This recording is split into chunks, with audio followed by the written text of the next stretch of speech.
కాబట్టి ప్రహ్లాద, నువ్వు బెంగపెట్టుకోక్కర్లేదు నీ తండ్రి గురించి. నేను నీకు ఆశీర్వచనం చేస్తున్నాను. నువ్వు దీర్ఘాయుష్మంతుడవై ఈ రాజ్యాన్ని ధార్మికంగా పరిపాలన చేసి పరమభాగవతోత్తముడవై అంత్యమునందు నన్ను చేరుకుంటావు. నీ కథ ఎక్కడ చెప్పబడుతుందో, నీ కథ ఎక్కడ వినబడుతుందో అక్కడ నేను ప్రసన్నుడనవుతాను. అక్కడ నేను ఎంతో సంతోషిస్తాను.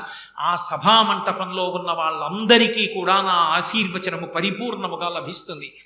దాని చేత రోగములు సమసిపోయి వాళ్ళందరూ కూడా ఉత్తమగతులు పొందుతారని ప్రహ్లాదోపాఖ్యానానికి శ్రీ మహావిష్ణువే ఫలశ్రుతి చేశారు.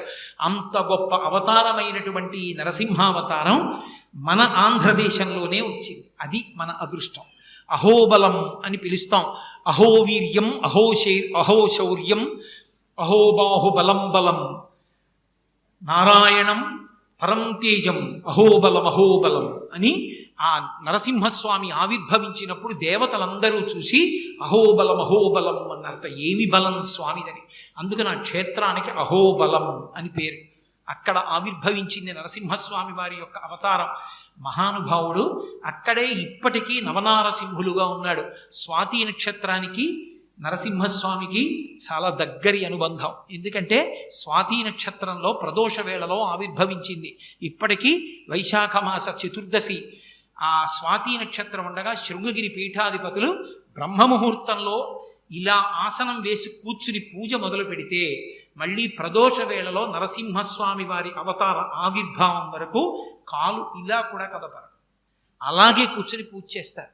అవతార ఆవిర్భావ సమయం అయిపోయిన తర్వాత పూజ చేసి నీరాజనమిచ్చి పానకం నైవేద్యం పెట్టి అందరికీ పానకం ప్రసాదంగా ఇచ్చి అప్పుడు లేస్తారు పూజాపీఠం నుంచి.